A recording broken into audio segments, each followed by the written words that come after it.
The moment I walked into the courtroom, my mother laughed under her breath, and my father shook his head like he was embarrassed to even see me there. I hadn't even sat down before the judge. An old man with a face that had seen too many stories went pale. His hand trembled when he lifted his glasses, and he whispered, almost to himself, "Dear God, is that really him?" Everyone turned to stare, but they didn't know who I was. At least, not really. Not yet. And that's exactly how I wanted it. But before I get into what led to that moment, I should back up. My name is Lucas. I'm 28 years old, and if there's one thing you need to know about me, it's that my family has always underestimated me. Not just a little, not just in those casual ways families sometimes dismiss the quiet kid. I mean, they went out of their way to make sure I felt like nothing. My older brother, Matthew, was the golden boy. Perfect grades, varsity athlete, always introduced at family gatherings as our pride and joy. My younger sister, Claire, was the princess, adored by my parents, spoiled with gifts, protected like she was fragile porcelain. And me? I was the middle child who became invisible, unless they needed someone to mock. Growing up, I got used to sitting at the table listening to my dad praise Matthew's basketball scores or my mom fuss over Claire's grades, while I silently poked at my food. If I tried to speak up, someone would cut me off. "Not now, Lucas." Or worse, my dad's favorite, "You just wouldn't understand." My own thoughts were background noise in my parents' perfect narrative. Even at Christmas, the gifts told the story. Matthew would get a brand new iPhone, Claire a designer bag, and me? A clearance sweater, usually the wrong size. My mom once even said, "Well, you never care about this stuff anyway," like it was a justification for her own neglect. But here's the thing. When you spend years being treated like a shadow, you start learning to observe. I watched everything. I noticed patterns. I saw the way my brother bragged, but never actually followed through. I saw how my sister's sweetness was more calculated than anyone wanted to admit. And most of all, I saw my parents' blind spots. They assumed I was dumb. That gave me a kind of freedom they didn't realize. I had space to think, to plan, to work on my own life without them hovering.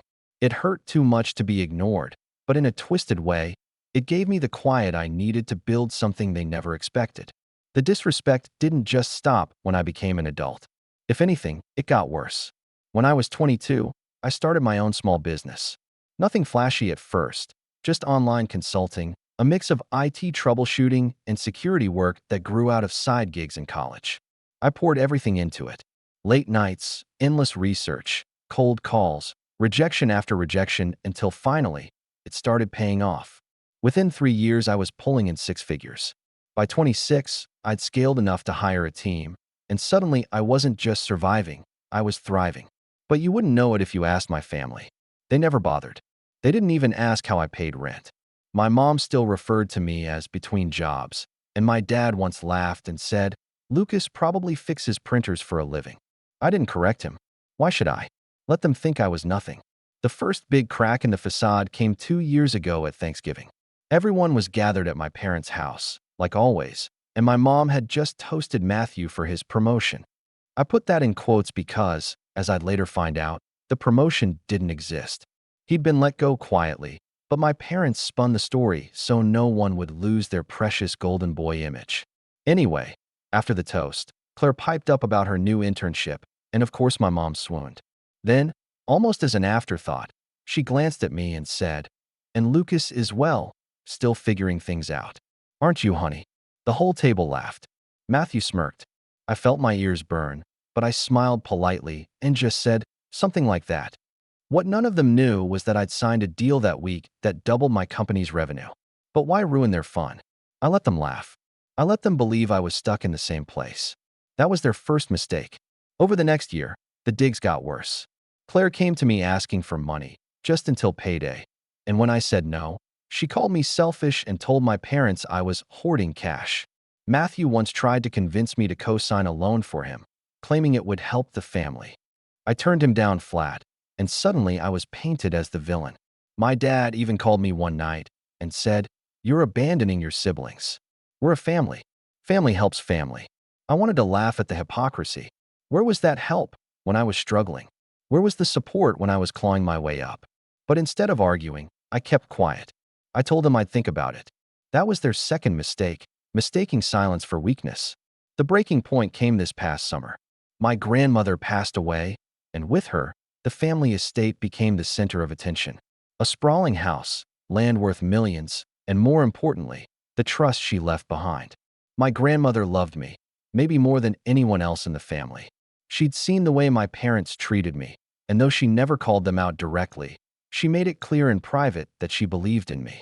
We used to sit for hours drinking tea in her garden while she told me stories of resilience, of building a life when everyone doubted you. I never forgot those talks. So when she passed, I wasn't shocked to learn she'd left me something. What I didn't expect was how much. I'll never forget the reading of the will. My parents sat smugly, expecting everything to flow to Matthew and Claire, maybe with a token amount for me. When the lawyer announced that the bulk of the estate, both financial and property, was being entrusted to me, you could have heard a pin drop. My dad's jaw clenched so hard I thought his teeth might break. My mom's face drained of color. Claire burst into tears. Matthew outright shouted, "This has to be a mistake." The lawyer calmly explained it wasn't. My grandmother had written her wishes clearly. I was the primary beneficiary. In that moment, for the first time in my life, I had the upper hand. And they hated it. Of course, they didn't accept it. Not even close. The weeks that followed were a storm of phone calls, guilt trips, and outright manipulation. My mom would leave voicemails crying, "How could you do this to your brother and sister?" As if I'd written the will myself. My dad accused me of tricking my grandmother in her final days. Matthew called me in the middle of the night demanding his fair share. Claire even showed up at my apartment unannounced, banging on the door and screaming that I had ruined her life. I didn't open. I couldn't. The entitlement was staggering. But deep down, I knew it wasn't over. They weren't just going to let it go. And I was right. Which brings me back to the courtroom. Because when a family like mine feels slighted, they don't just sulk. They fight. They contest. They drag you into the mud with them. And so, there I was, summoned to court, facing my own parents, my own siblings, in a battle over my grandmother's final wishes. And when I walked into that room, hearing my mother's laugh and seeing my father's disdain, I felt something I hadn't in years. Power. Real power. Because I knew something they didn't. Something that made the judge himself tremble when he recognized me. And that's where everything started to shift. The air in the courtroom was thick with tension, the kind that hums under your skin and makes every sound sharper, every movement exaggerated. When the judge looked at me with that startled expression, my parents didn't notice at first. They were too busy whispering to Matthew, their voices dripping with confidence, as if this whole thing was just a formality. I could hear my mother's smug little hiss of a laugh, the one she used when she thought victory was already in her hands. I didn't move, I didn't speak. I just sat quietly at my table, watching. Let them think this was going to be easy. The lawyer representing my family was a slick man in his 50s, expensive suit, hair slicked back, the type who thought smirking was a weapon. He stood, introduced himself, and immediately launched into a speech about undue influence and unfair manipulation. Every word was crafted to paint me as the villain.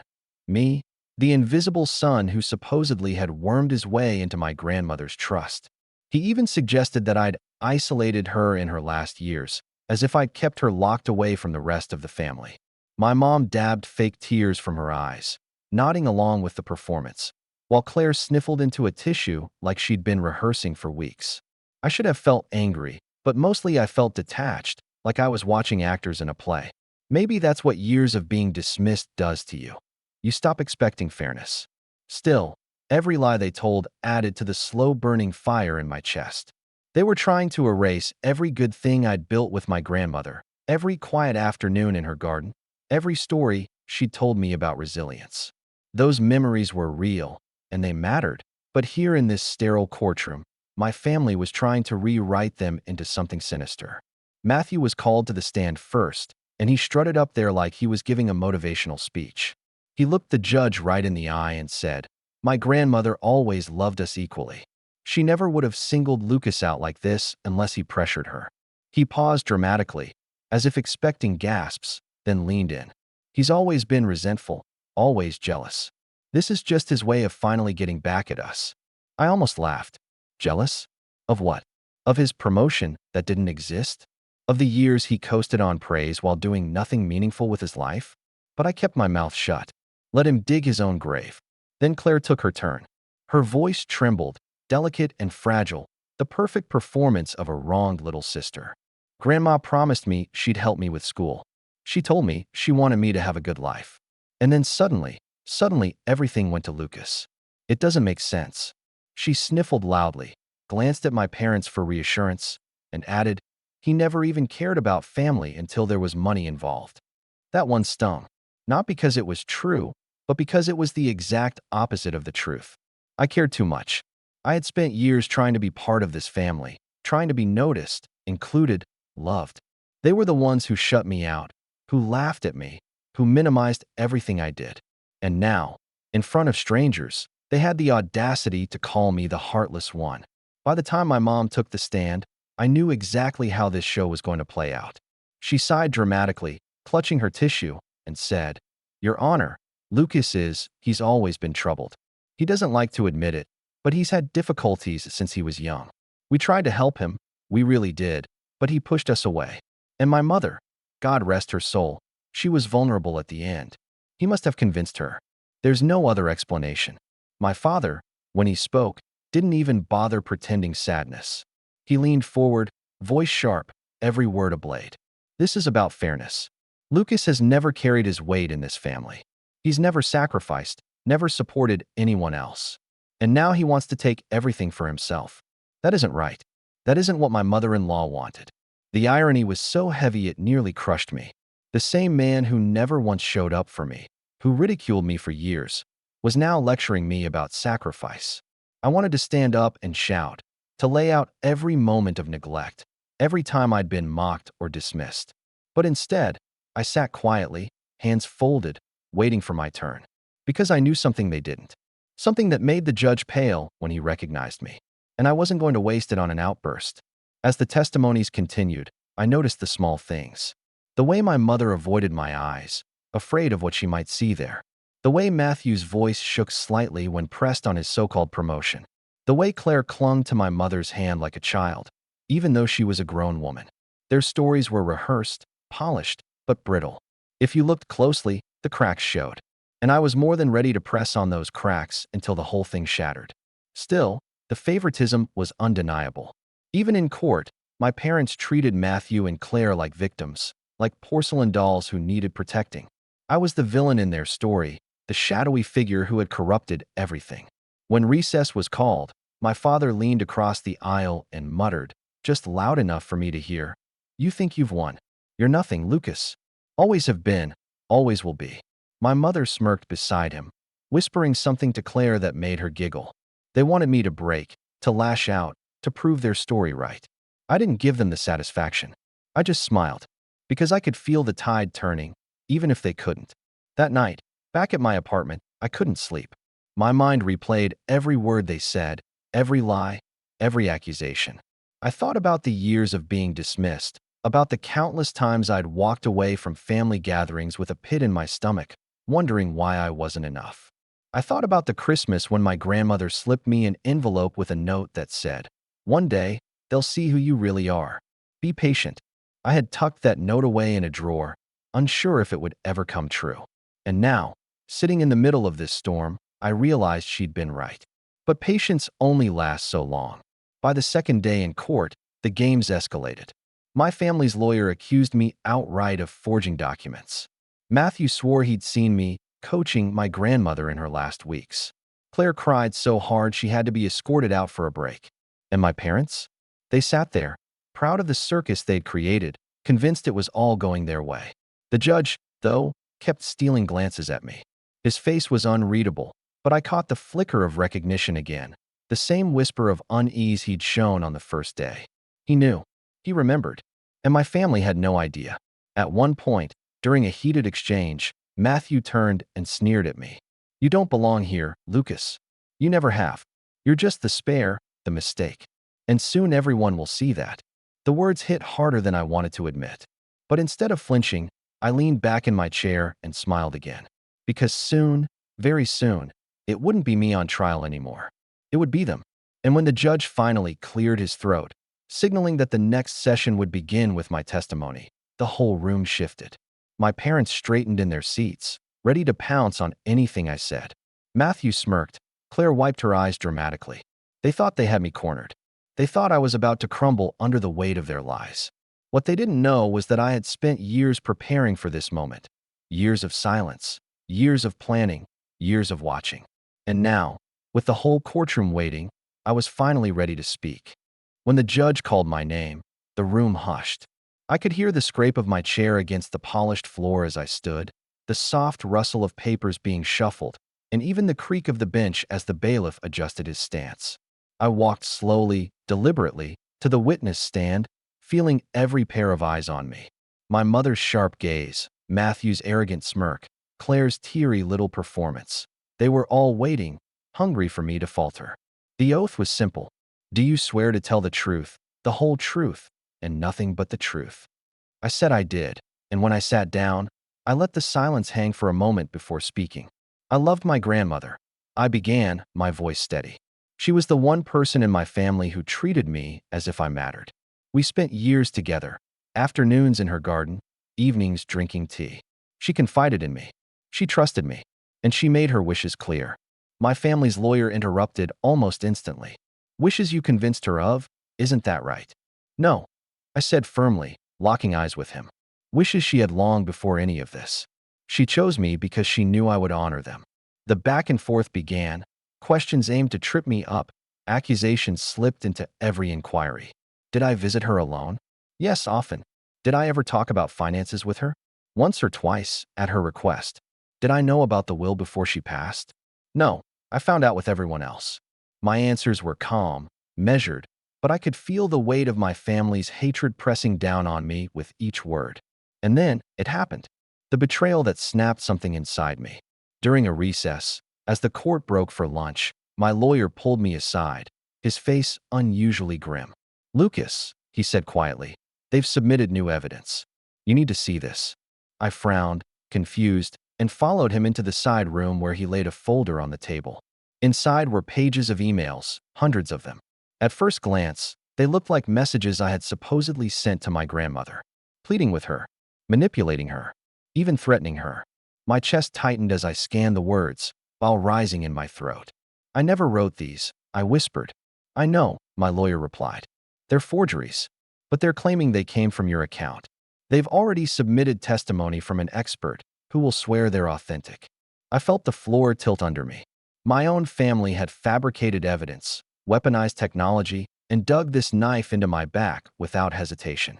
It wasn't just lies in the courtroom anymore. It was deliberate sabotage, crafted to destroy me completely. When we returned, my parents sat straighter, smugness radiating off them like heat. Matthew wouldn't stop grinning. Claire leaned against my mother, whispering something that made her smirk. They were so sure this was the killing blow. The lawyer strutted to the center of the room, waving the stack of papers like a trophy. "Your Honor, we have here documented proof of undue influence." A string of emails written by Lucas to his grandmother in her final months, urging her to disinherit the rest of her family. The language is clear, coercive, and manipulative. He handed them up to the judge, who adjusted his glasses and began to read. My heart pounded in my chest, not with fear, but with a rising fury I could barely contain. To watch the man who had trembled at the sight of me now squint over fabricated lies, it was unbearable. The lawyer continued, voice dripping with satisfaction. "You'll see he even goes so far as to threaten withholding care unless she complies. This, ladies and gentlemen, is not love. This is exploitation." My mother gasped, pressing a hand to her chest in fake shock. Claire started crying again. Matthew folded his arms, smug as ever. It was a performance, perfectly orchestrated, and for a moment I saw the spectators in the gallery start to shift uncomfortably, as if maybe they believed it. That was the moment the betrayal sank its teeth into me. Not just because of the lies, but because it confirmed what I had feared deep down for years, that my family didn't just dislike me, didn't just undervalue me. They despised me enough to destroy me, to smear me, to twist the truth into something unrecognizable. Blood meant nothing to them if money was on the line. When my lawyer rose to object, pointing out inconsistencies, the judge silenced him with a raised hand. "We will review these documents carefully," he said. His voice was neutral, but his eyes flicked to me again, and I caught the faintest glimmer of unease there. He knew something. remembered something, but the paper in his hand carried weight, and my family knew it. As the session dragged on, I sat in silence while they paraded their evidence. Their expert, a man I'd never seen before, took the stand and rattled off jargon about metadata and server logs. He spoke confidently, but when pressed, his answers were vague. Still, it was enough to plant seeds of doubt. By the end of the day, the whispers in the gallery had grown. Strangers muttering about greed, about manipulation. My parents walked out arm in arm, faces glowing with false victory. Claire clung to Matthew, whispering, "We've got him now." I stayed behind, staring at the empty courtroom, fists clenched until my knuckles ached. The betrayal cut deeper than any insult they'd ever thrown at me. This wasn't about inheritance anymore. It wasn't about the will. This was about erasing me completely, about painting me as the villain so they could walk away clean. That night, alone in my apartment, I sat in the dark and thought about every moment that led here. The times they laughed at me, the gifts that told me I didn't matter, the holidays where I was invisible, and now, this, a deliberate attempt to frame me, to ruin me. My grandmother's note echoed in my mind. One day, they'll see who you really are. I knew then that the patience she had urged me to keep was over. They had crossed a line. There was no going back. The next morning in court, as I walked past my family, Matthew leaned close enough that only I could hear. "It's over, Lucas. Nobody believes you. You're finished." His grin was wide, cruel, and certain. I didn't respond. I didn't even look at him. I just walked to my seat, calm on the outside, but inside something had shifted permanently. Because I wasn't finished. Not even close. And when the judge announced that the next session would allow me to submit my own evidence, I finally felt the faintest trace of a smile curve across my lips. My family thought their betrayal was the end of me. They had no idea it was just the beginning. When I got home that night after the forged emails were introduced, I didn't bother turning on the lights. The apartment felt colder than usual, empty in a way that pressed on my chest. I sat on the edge of my bed still in my courtroom clothes, staring at the floor like it might offer some answers. My phone buzzed on the nightstand, messages piling up from friends who had caught whispers about the trial, from old classmates who had seen something online, even from a couple of distant relatives fishing for gossip. I didn't reply to any of them. What was I supposed to say? That my own family was trying to bury me alive in lies. For the first time in years, I felt small again. Powerless. The same way I used to feel at the dinner table when my voice was drowned out by praise for Matthew and Claire. The courtroom, the judge's pale stare, the whispered gasps when those forged emails were read aloud. It all replayed in my mind like a cruel loop. I tried to sleep, but every time I closed my eyes, I saw my grandmother's handwriting on that note. One day, they'll see who you really are. And all I could think was, what if she was wrong? What if they succeeded in twisting everything until even strangers believed them? The following morning, I dragged myself to court with heavy steps. My suit felt stiff, my tie too tight, and the fluorescent lights overhead only sharpened the pounding in my skull. My family, by contrast, looked refreshed, almost celebratory. My mother wore pearls and a light smile, the kind she reserved for when she thought she'd already won. Matthew leaned back in his chair, arms crossed, exuding smug confidence. Claire dabbed at her eyes now and then, but even her grief looked rehearsed.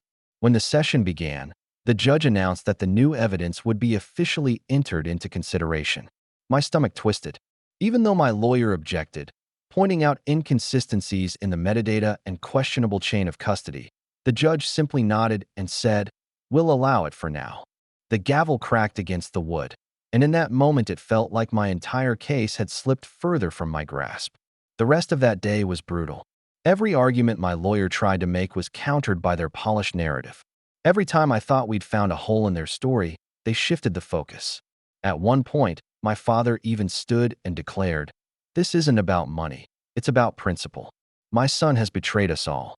Hearing those words, in his voice, broke something deep inside me. He didn't hesitate to call me a traitor. He didn't flinch. By the time court adjourned, I could barely keep my legs steady walking out the door. Outside, the reporters swarmed, microphones thrust forward, flashes popping in my eyes. "Lucas, did you manipulate your grandmother? Lucas, what about the emails? Lucas, how do you respond to claims you isolated her?" I said nothing. I pushed through them like a ghost, and made my way back home, my mind numb. That week was the lowest point I can remember. I stopped answering calls. I ignored texts. I let dishes pile up in the sink, the laundry go untouched. My business partners sent emails, concerned, then frustrated, then panicked, but I couldn't bring myself to answer. I was watching everything I'd built teeter on the edge because of lies I couldn't yet disprove. I sat at my desk one night staring at the balance sheets of my company, the numbers blurring together, wondering if I'd lose everything. And in the silence of those nights, when the weight of it all pressed hardest, the voices of my family echoed in my head. Matthew's sneer, "You're the mistake." My mother's whisper, "He's troubled." My father's cold pronouncement, "He betrayed us all." Words that cut deeper than knives because they weren't just accusations in a courtroom. They were admissions of how they'd always seen me. But somewhere in that darkness, something began to stir. I don't know if it was anger or survival, or maybe the last spark of my grandmother's faith in me, but it flickered quietly at first. A thought, small but steady. They may have cornered me, but they haven't won yet. I started digging through my old files. At first, it was almost mechanical, opening folders, scrolling through documents, revisiting emails I'd saved from my grandmother over the years. I didn't even know what I was looking for. But slowly, as the hours stretched into days, I realized I wasn't just searching blindly. I was retracing a path, piecing together fragments of truth that might still cut through their lies. One night, bleary-eyed at 3 a.m., I found an old email from my grandmother. It was short, just a note about a book she wanted me to read, but it struck me because of the date. The timestamp was weeks after the date my family's forged emails claimed I had already coerced her into rewriting the will. She hadn't mentioned any of it. She was cheerful, clear-headed, entirely herself. I stared at that email for a long time, my pulse quickening. It wasn't enough to overturn their narrative, not by itself, but it was a thread, a crack in the wall they'd built. The next day in court, though, things got worse before they got better. Matthew took the stand again, this time holding back no punches. He leaned into the microphone and said, "Lucas always hated us. He resented every good thing we had. This is his revenge. He's not honoring Grandma. He's punishing us." My mother nodded along, dabbing her eyes for effect. Claire cried again, burying her face in my mother's shoulder. I sat there, motionless, feeling the whispers ripple through the gallery again. To them, maybe I did look like the villain. The quiet son, the black sheep, suddenly inheriting everything while the golden boy and the princess were left behind. It was a story that almost wrote itself. And sitting in that courtroom, I realized just how far they'd go to make sure it stuck. That night, back in the darkness of my apartment, I felt the weight press hardest again. The thought slipped in, maybe I should just walk away. Let them have it. None of this is worth it. The money, the estate, the trust. None of it could erase the poison of standing across from my own family, listening to them dismantle me piece by piece. For a long while, I sat with that thought, wondering if surrender would be easier. But then I remembered the look in my grandmother's eyes the last time I saw her. Clear, steady, almost defiant. She had leaned close and whispered, "Don't let them define you." And just like that, the flicker inside me grew stronger. No, I wasn't going to walk away. Not yet. So I started quietly planning. Not loudly, not with grand gestures. Just small, steady steps. I called an old friend from college who now worked in cybersecurity. I asked questions, careful and vague at first, about how digital forgeries might be unraveled. I revisited my grandmother's letters and documents, searching for patterns, details only she and I would know. I didn't tell my lawyer everything yet. I wanted to be sure before I made any promises. Outwardly, though, I let my family believe they were winning. I sat silent in court, shoulders heavy, gaze lowered, the image of a man defeated. And it worked. I could see the confidence swell in them, the whispers between sessions about dividing up the estate, about what they'd do once I was out of the way. They thought they'd broken me completely. And in a way, they had. But what they didn't realize was that rock bottom isn't just the lowest point. It's also the foundation. And from a foundation, you can build. The day the judge announced that we'd moved to closing arguments within the week, my parents smiled. Matthew nodded in satisfaction, and Claire squeezed my mother's hand. To them, the game was already over. But as I walked out of that courtroom, the late afternoon sun blinding my eyes, I felt something shift inside me. The suffering was still heavy, the betrayal still raw, but beneath it all, the quiet beginnings of a plan were taking shape. They thought they'd buried me. What they didn't know was that I was planting roots.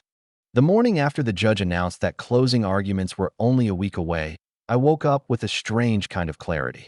The heaviness was still there, yes, but dulled, almost background noise. Something in me had hardened during those sleepless nights of despair. It wasn't hope exactly, it was resolve. My family wanted to bury me under lies. Fine, but if they thought I'd just stay buried, they didn't understand me at all. I began with small, deliberate steps. That old friend from college, the cybersecurity specialist, I finally told him the full story. I explained about the forged emails, the expert testimony, the way my family's lawyer had paraded them around as if they were ironclad truth. He listened quietly, and when I finished, he said, "Lucas, I can tell you already. If those emails were faked, there'll be holes. Metadata can be forged, yes, but real digital fingerprints are almost impossible to mimic perfectly. Give me access, and I'll dig." For the first time in weeks, I felt something almost like relief. Not victory, not yet, but the first real crack in their wall of lies. Meanwhile, I forced myself back into the rhythm of my business. I logged into meetings again, fielded questions from my team, reassured clients. At first, it felt mechanical, like my body was going through motions while my mind was still stuck in the courtroom. But as the days passed, I realized how much I had let the trials swallow me. My company was still thriving. My partners were still committed. My employees still believed in me. The world outside that toxic family bubble hadn't collapsed. If anything, it had grown stronger in my absence. One afternoon, I walked into the office unannounced. My team looked up in surprise, then broke into smiles. "Good to see you, boss," one of them said. And in that moment, standing in a room full of people who respected me for my work, I felt a sharp contrast to the contempt I'd grown up with. Here, I wasn't invisible. Here, I wasn't the mistake. Here, I mattered. That realization gave me fuel. The shame my family tried to drown me in began to lose its grip. I wasn't nothing. I had built something real, something no smear campaign could erase entirely. Back in court, I noticed subtle shifts too. The judge, though bound by procedure, kept glancing at me with that same faint unease. It wasn't pity, it was recognition. He knew something. And every time my family's lawyer grew more arrogant, every time Matthew sneered across the aisle, every time Claire dabbed her eyes with theatrical precision, I sensed the tide beginning to shift, if only slightly. One key moment came when my lawyer cross-examined the so-called expert who had authenticated the forged emails. Calmly, methodically, he asked questions about the server logs, the timestamps, the supposed IP addresses. The man gave answers, but they were vague, overly rehearsed. When pressed about whether he personally verified the email headers, he stammered. The gallery noticed. I noticed the judge leaned forward slightly, pen hovering over his notepad. It wasn't a knockout blow, but it was the first dent in their armor. That night, my cybersecurity friend sent me a message. "I found something. Call me." My heart pounded as I dialed. He explained that while the emails were convincing on the surface, the metadata told a different story. Certain formatting errors, character encodings, even inconsistencies in the server paths, they were red flags. "These weren't written by you," he said. "They weren't even written during the time they claim. Whoever forged these didn't account for how your provider stamps outbound mail." I closed my eyes, letting the words sink in. Proof. Real proof. It wasn't enough yet. I knew we'd need a meticulous, airtight presentation, but it was the foothold I'd been waiting for. From that point on, the weight on my chest began to lift. I walked into court the next day with straighter shoulders. My family noticed. My mother's smile faltered when she saw me. Matthew's smirk wavered. Claire, always the actress, tried harder with her tears, but even they looked strained. They could feel it, even if they didn't understand it yet. My silence was no longer defeat. It was preparation. Outside the courtroom, I began reclaiming other parts of my life too. I started running in the mornings again, pounding the pavement until sweat burned my eyes. I cleaned my apartment, cleared the dishes, folded the laundry. Small things, but each one reminded me that I was still in control of my own space, my own choices. The fog of despair lifted with each step, replaced by a sharper focus. Friends who had reached out earlier heard back from me now. I grabbed coffee with an old colleague who told me, "I've seen the news, But I know you, Lucas. You don't need to explain. That kind of loyalty, that kind of belief, it was something my family had never given me. And it made me even more determined to fight. In court, the momentum continued to tilt, slowly but surely. My lawyer introduced character witnesses, old professors, business partners, even a neighbor from my grandmother's block. They painted a picture of me not as some manipulator, but as the quiet, steady presence I had always been. One neighbor in particular, an elderly woman who had shared tea with my grandmother often, testified that she had overheard my grandmother praising me repeatedly. She said Lucas was the only one who visited without expecting anything, the only one who listened. That testimony hit hard. I saw it in the gallery's faces. I saw it in the judge's pen scratching more notes. And for the first time, I saw my mother's mask crack. She pressed her lips together so tightly they went white. By the end of that week, the narrative had shifted. My family still pressed their lies, still clung to their forgeries, but doubt had been planted. The certainty they once carried began to fray at the edges. And through it all, I stood calmer, stronger, my silence no longer the silence of defeat, but of someone waiting for the right moment.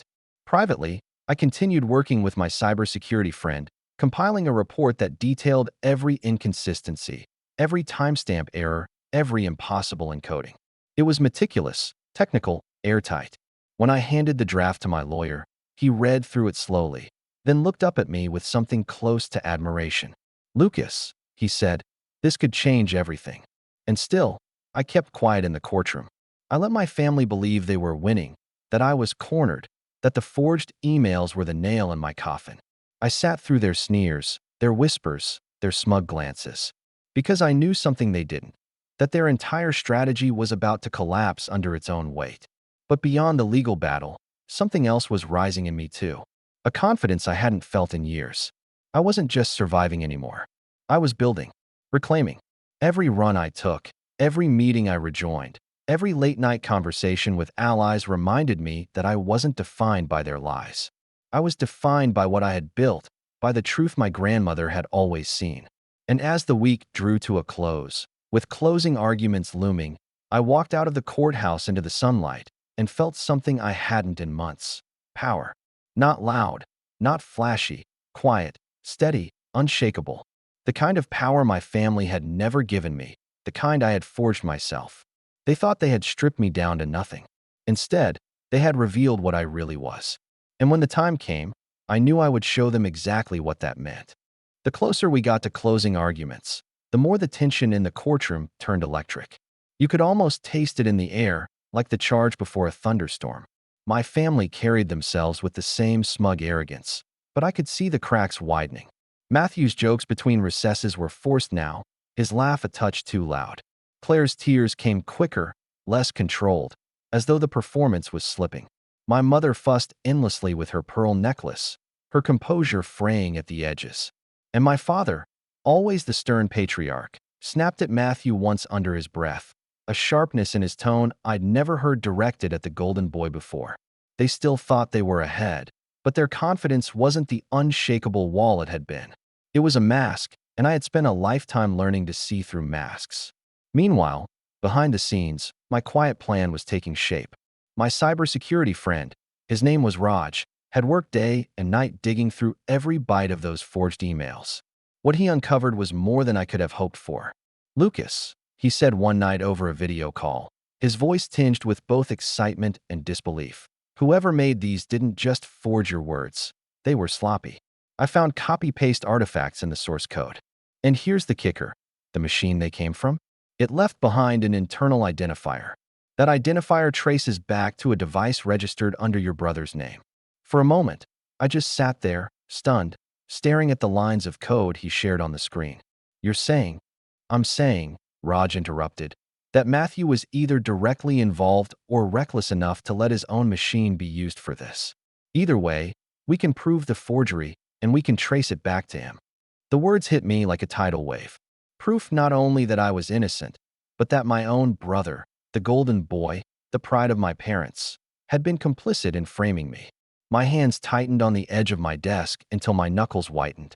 After everything, the years of mockery, the dismissal, the betrayal, They had finally handed me the very rope I needed to unravel their story.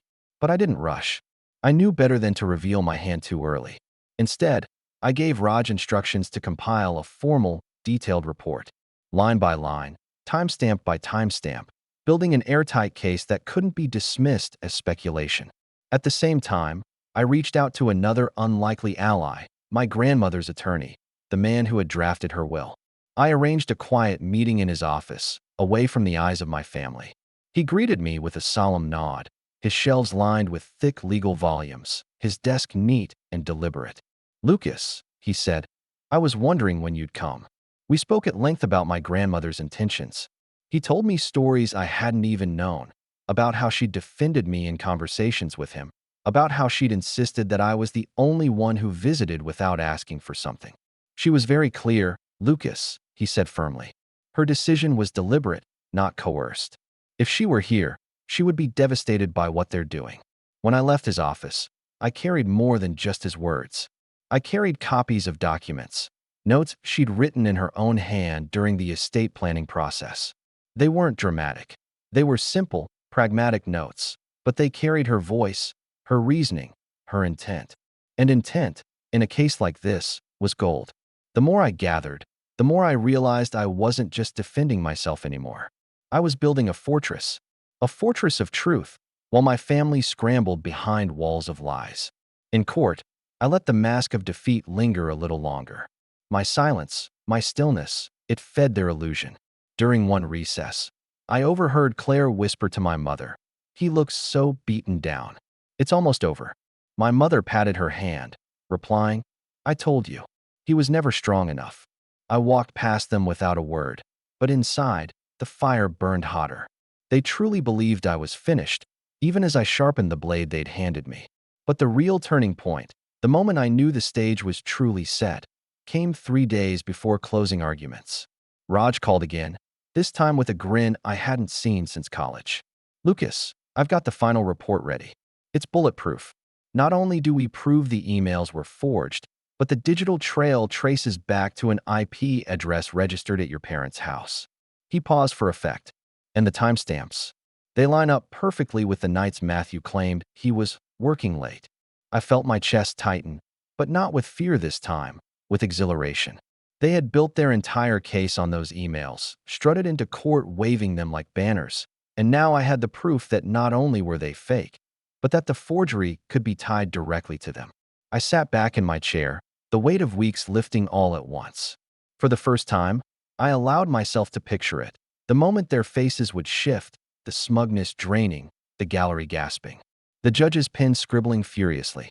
The silence when they realized the very weapon they forged was now the blade at their throat.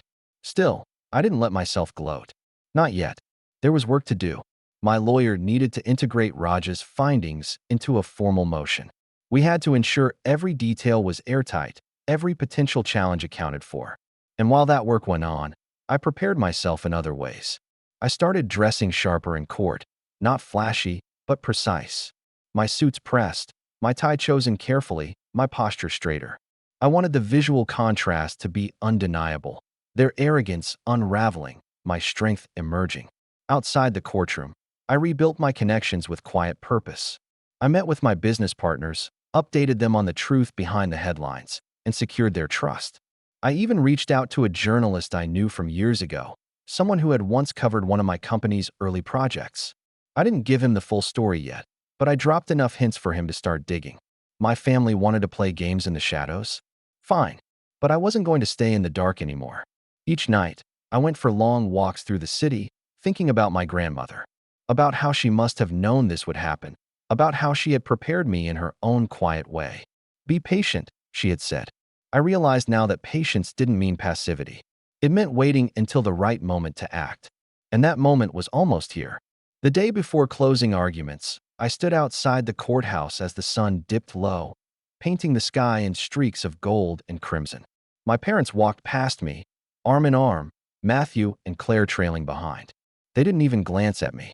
To them, I was already defeated, a shadow of the sun they'd dismissed years ago. I let them pass, my hands folded calmly behind my back.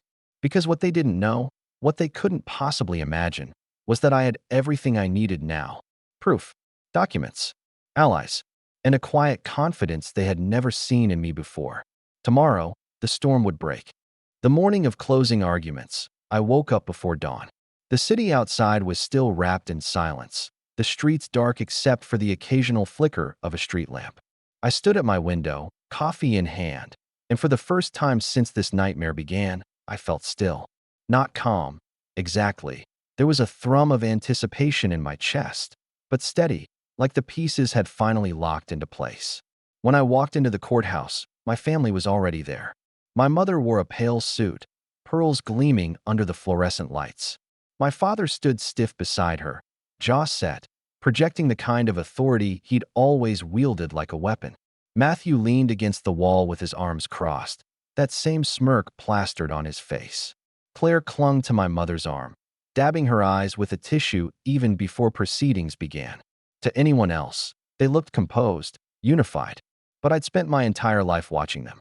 I saw the flicker in Matthew's eyes, the faint tremor in Claire's hand, the way my father's mouth tightened when he thought no one was looking. They were unraveling, even if they didn't know it yet. The judge entered, his robe flowing, gavel in hand. The room fell silent. "We'll hear closing arguments today," he said, his voice steady. "The petitioners may proceed." My family's lawyer stood first, as expected. He launched into a speech dripping with false sincerity, painting my family as victims of manipulation, their grief twisted by my supposed deceit. He waved the stack of forged emails again, his voice rising with practiced indignation. "This is not the action of a loving grandson," he declared. "This is the calculated exploitation of a vulnerable woman. Lucas does not deserve this estate. He deserves our pity, if not our condemnation." My mother sniffled loudly. Claire's tears flowed. Matthew leaned back, arms folded smugly. My father nodded along, every gesture rehearsed. The lawyer ended with a flourish, his words echoing in the hushed courtroom. "We ask that the court overturn this will, restore fairness, and protect this family from the destructive greed of one misguided son." When he sat down, my family exhaled collectively, as though victory were already in their hands. My mother reached over and squeezed Matthew's hand. Claire whispered something into my father's ear. The lawyer leaned back, self-satisfied, certain he had sealed my fate. Then it was our turn. My lawyer rose, calm and deliberate. He didn't rush, didn't raise his voice. He began simply, "Your Honor, we've heard a great deal of testimony. Much of it emotional, much of it rehearsed. But what this case comes down to is one question. What did Lucas's grandmother want?" He paused, letting the silence settle. Then he continued. "She wanted her estate to go to the person who truly cared for her. The person who visited, who listened, who asked for nothing. That person was Lucas. And while the petitioners have tried to distract this court with accusations, with performances, with manufactured evidence, today, we will show the truth." He gestured to me. I stood slowly, my hands steady, and walked to the front. My lawyer handed me a folder. Inside were the documents Raj had prepared, the technical report tracing the forged emails back to Matthew's machine and my parents' house. I held the folder for a moment before speaking. "Your Honor," I said, my voice steady, "my family has accused me of manipulation. They've submitted emails they claim I wrote. I want to show you something." The judge adjusted his glasses, watching me intently. I opened the folder and handed the first page to the bailiff, who delivered it to the bench. "This is a technical analysis conducted by a certified cybersecurity specialist. It examines the metadata of the emails submitted against me. What it shows is simple. These emails were not written by me. They weren't even written at the time claimed. The timestamps don't align, the server paths are inconsistent, and most importantly, the device used to create them is traceable. Traceable to a machine registered under my brother's name." The room erupted in whispers. My mother's hand froze halfway to her face. Claire's tissue dropped to the floor. Matthew's smirk vanished, his jaw tightening. My father shifted uncomfortably, his hands gripping the edge of the table. The judge flipped through the documents, his brow furrowing. He glanced at Matthew, then back at me. "You're saying these were forged?" "I'm not just saying it, Your Honor," I replied. "We can prove it, and we can prove where they came from." My lawyer stepped in then, elaborating on the technical details, methodically walking the court through Raj's findings. He explained how the formatting errors betrayed copy-paste manipulation, how the encoding inconsistencies revealed tampering, how the IP addresses traced directly back to my family's residence. He laid it out piece by piece, each point another brick in the wall we were building. The gallery murmured louder with each revelation. By the time he finished, the air in the room had shifted entirely. The smug confidence that had clung to my family all this time was gone, replaced by something else, panic. But I wasn't done. Your Honor, I said softly, these emails were not just lies. They were attempts to erase my relationship with my grandmother, to turn years of love and trust into something ugly. But she left behind her own words, words that show what she really wanted. I handed forward the notes from my grandmother's attorney, the documents she had written in her own hand during estate planning. Simple words, but clear. Lucas visits me often. He listens. He cares. He doesn't ask for anything. The judge read them aloud. My grandmother's handwriting, her voice carried through ink, filled the courtroom. And for the first time since this ordeal began, I felt her presence beside me, not as a ghost, but as a shield. The silence that followed was deafening. My mother's face had gone pale, her lips pressed tight. Claire stared down at her lap, eyes wide. My father's jaw twitched, the mask of control slipping. And Matthew was shaking his head, muttering under his breath, his composure shattered. The judge finally looked up, his expression grave. This evidence is significant. The court will take it under consideration. But the damage was already done. As we recessed, the gallery buzzed with whispers. Strangers turned their heads to look at my family, no longer with sympathy, but with suspicion. Reporters scribbled furiously in their notebooks. I walked past my parents without a word, my steps calm and steady, while they sat frozen, their carefully constructed narrative crumbling around them. For the first time, they looked small. That night, as I lay in bed, the weight that had pressed on me for months lifted. The revenge wasn't about gloating, wasn't about humiliation, it was about truth, about turning their own weapons against them. They had tried to bury me under lies, but instead, they had buried themselves. And yet, I knew this wasn't the end. Not yet. Tomorrow would bring the fallout, the reckoning, the moment the world would see them for who they truly were. But for now, I allowed myself one small, quiet victory. The image of their faces, stunned and pale, as their empire of lies came crashing down. The morning of the verdict, the courthouse was more crowded than it had been on any other day. Word had spread about the forged emails, about the cracks in my family's story. Reporters clustered outside, microphones ready, cameras flashing every time someone walked through the doors. The case wasn't just a private matter anymore. It had become a spectacle, a story that people wanted to see resolved. When I entered, I kept my head high. My family was already seated, and their appearance told the story better than any headline could. My mother's face was ashen, her pearls clutched tight in her hand like a lifeline. My father looked older, lines carved deeper into his forehead, his eyes hard but hollow. Claire sat stiffly, her tissue crumpled in her lap, her gaze darting nervously around the room. And Matthew looked like a man on the edge of breaking. His usual swagger was gone. He tapped his foot uncontrollably, his jaw clenched, his hands fidgeting with a pen that clicked over and over until my mother snapped at him to stop. The judge entered, and the room fell silent. He cleared his throat, adjusted his glasses, and began. This court has reviewed the testimonies, the documents, and the new evidence submitted. The petitioners allege undue influence, coercion, and manipulation. However, the evidence provided by the respondent has cast serious doubt on these claims. The digital analysis submitted shows clear inconsistencies in the supposed emails, including alterations and metadata linking their origin not to the respondent, but to the petitioner's own residence. A murmur rippled through the gallery. My family shifted uncomfortably. The judge continued, his voice firmer now. Furthermore, the handwritten notes from the decedent herself support the respondent's account. Her intent was clear. She chose to entrust her estate to Lucas not out of coercion, but out of love and confidence. Therefore, this court rules that the will shall stand as written. The estate is to remain in Lucas's possession. The gavel struck once, sharp and final. For a heartbeat, the room was silent. Then it erupted. Reporters scribbling furiously, whispers flying, the gallery buzzing with the shock of it. I didn't move. I sat perfectly still, letting the words sink in. I had won. Not just legally, but in the only way that mattered. I had defended my grandmother's trust, preserved her legacy, and exposed my family's lies for what they were. Across the aisle, the fallout began instantly. My mother's face twisted, the mask of composure shattering as she hissed, "No, this can't be. This isn't fair." She clutched at my father's arm, her voice rising until the bailiff had to approach, warning her to calm down.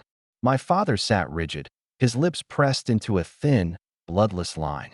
His eyes bored into me, but there was no triumph left in them. Only rage. Quiet, simmering rage. The rage of a man who had lost control. Claire buried her face in her hands, sobbing loudly. Her tears no longer a performance, but real this time. "What about me?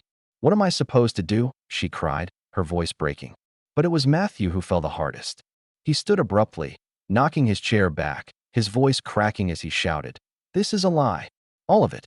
He manipulated everything. He must have hacked something." His words stumbled over themselves, incoherent, panicked. He was unraveling in front of everyone, the golden boy stripped bare. The judge slammed the gavel again. "Order in the court. Sit down, Mr. Hayes, or you will be held in contempt." Matthew froze, his chest heaving, before sinking back into his chair, his face pale, his hands trembling. And me? I didn't say a word. I didn't need to. The truth had spoken for me. As we left the courtroom, the reporters swarmed. Microphones thrust forward, questions shouted. "Lucas, how does it feel to win? Lucas, what do you have to say about the forged emails? Do you plan to press charges against your family?" I didn't answer. I just walked calmly through the crowd, the sunlight spilling over me as the cameras flashed. Behind me, I heard the chaos of my family's exit, the shouts, the sobs, the desperate attempts to cover their disgrace. But their voices were drowned out by the roar of the crowd, by the truth that had already taken root. In the weeks that followed, the consequences came swift and merciless. The forged emails weren't just a courtroom embarrassment, they were a crime. Raj's report was handed to investigators, and soon Matthew found himself under official scrutiny. The Golden Boy's name appeared in headlines, not for promotions or achievements, but for fraud and forgery. The whispers about his promotion that never existed resurfaced, and this time, people connected the dots. His reputation collapsed overnight. My mother and father tried to retreat quietly, but the stain was permanent. The whispers in their social circles grew louder about the lies, the courtroom theatrics, the attempt to frame their own son. Invitations dwindled. The respect they had clung to for decades evaporated. And Claire? Well, Claire discovered quickly that crocodile tears didn't pay bills. She had counted on the estate to fund her plans, her lifestyle, her safety net. With nothing coming her way, she was left adrift. I didn't gloat. I didn't call or write to rub salt in the wound. I simply moved forward. I expanded my business, invested in the estate, and opened the old house to the community, just as my grandmother had always dreamed. Her garden bloomed again, vibrant and alive, a living memory of the afternoons we'd spent together. Sometimes I'd sit there with a cup of tea, looking out over the flowers, and think about everything that had happened. The lies, the betrayal, the courtroom battles. And I'd hear her voice again, as clear as if she were beside me. "One day, they'll see who you really are." She was right. The last time I saw my parents, it was by chance. I was walking out of a meeting downtown when I spotted them across the street. They saw me too. For a moment, none of us moved. My mother's eyes narrowed, my father's jaw tightened, but neither of them spoke. They just turned and walked away, their shoulders hunched, their steps slower than I remembered. I stood there, watching them disappear into the crowd, and I felt nothing. No anger, no bitterness. Just release. Because they had spent their whole lives trying to convince me I was nothing. And in the end, they had destroyed themselves trying to prove it. As I walked away, the sun breaking through the clouds overhead, I whispered the words that had carried me through every moment of darkness. Don't let them define you. And I never did.